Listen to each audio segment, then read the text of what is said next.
Okay, so I have another book review for you today. This is the ARC review I was talking about that I am very glad to get to talk about today.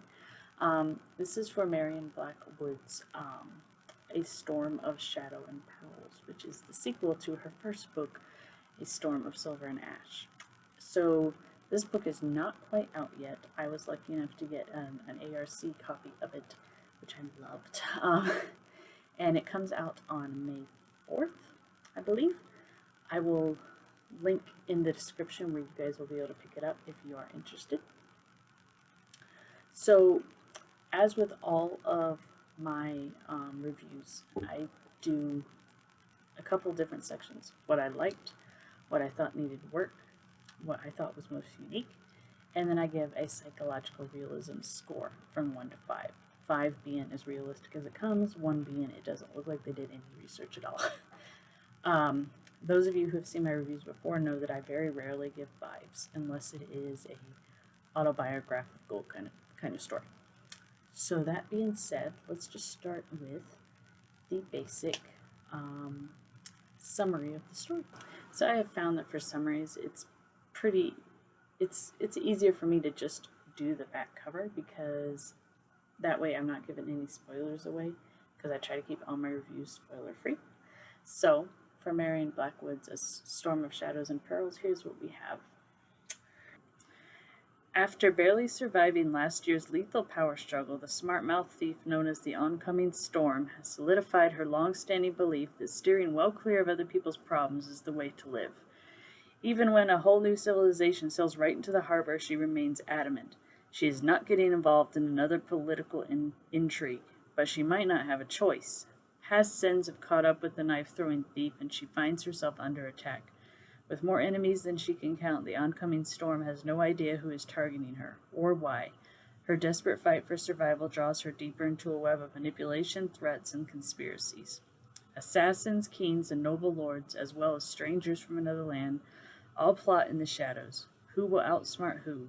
And which side is trying to kill the thief caught in the middle? The noose is tightening. Can the oncoming storm solve the mystery in time, or will she be forced to betray her allies in order to stay alive? So, what did I like about this book? There's so many things I like about this book. My favorite aspect of both the first one and this one is the main character, Oncoming Storm, or Storm, as I will probably refer to her in this review. I just love her personality because she's very realistic, and she's one of the few morally gray characters I see done well, in that you can see why she does the things she does. You can tell she still has a moral code, but there's certain things that will make her priorities shift, and I like that because I think that's a realistic response. Other thing is, this book does what I think every sequel should do, in that it builds on the first book. Do I think you need to read the first book to understand this one? Actually, no. You don't have to. You can still follow what's going on, but there's going to be some things you're like, about, or it would benefit you to read the first one first. But I think that's a skill that's hard to do, in that you want to build enough on the first one, but not leave potential new readers confused. And I think she balances that very, very well in this book. Let's see, things I didn't like. Crap. I really honestly can't think of any. Like, I'm serious. I'm sitting here trying to think, like, okay, what is something I did not like in this book? I really can't think of any. Like, not even like little nitpicky stuff. Shoot. I'm gonna have to say I can't think of any off the top of my head.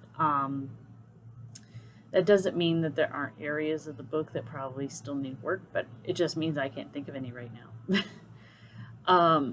What do I think makes this story really unique or special?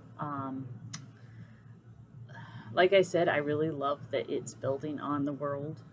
It's building on what's come before, but not so much that you're lost. I really adore all the characters in this book, not just the main characters, but all the characters in this book. The plot is laid out really well. She's really good at twists, because twists are hard to do, because you have to have enough of the clues in the story that when the twist comes, you can look back and say, oh, I see it. And that's hard to do, but she does that really, really well. Every twist that came, it caught me off guard, but then I could look back and say, okay, yeah, that makes sense. Let's see here. What was the other thing I thought was really unique about this book? Because there's really a lot of stuff in this book. I really love this world. It's really well put together. I'll bring this up. My complaint with the last book, as much as I liked it, was that the climax seemed very sudden and came on very fast. She fixes that in this book, and I love it when authors do that. I love it when they look at what was done well in the first one but what wasn't done so well, and they try to correct it in future books, and she does it. The climax in this one is very well laid out. It takes its time, but it doesn't go so slow that you're like, okay, can we get on with it already? So yeah, I think that's something definitely worth mentioning. So that leaves me with my psychological realism scale for this story. Like I mentioned before, I very rarely give 5s unless it's autobiographical. So I'm going to give this one a straight 4 out of 5. Because the reactions that Storm has to all these events that are going on and all these things that she has to deal with, I think is very realistic. And I think that's a great thing with having a morally gray character, is that they're making choices that you can totally see why they're making them. They're not trying to be a role model or anything like that. And I really love how that's done.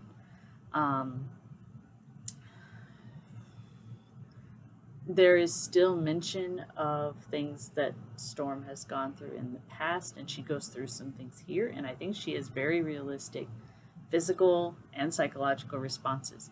Because of spoilers, I can't tell you specifically what they are, but I can tell you that you could tell that the author did some research into it, and it shows. So, solid 4 out of 5 on the psychological realism scale, and I would honestly give this book 5 out of 5. I love this book. I probably love it better than the first one, which is really hard to do. But it also leaves you with wanting more, but all the plot points are wrapped up. So everything that had to be taken care of in this one is taken care of. But there's still room to explore some more. And I think that's the great way to do a series, is wrap up what you need to wrap up, but hey, here's something else that might be coming. So I love that. So thank you, Marion, for letting me do an ARC review for you. I thoroughly enjoyed it, and I am definitely looking forward to the next one.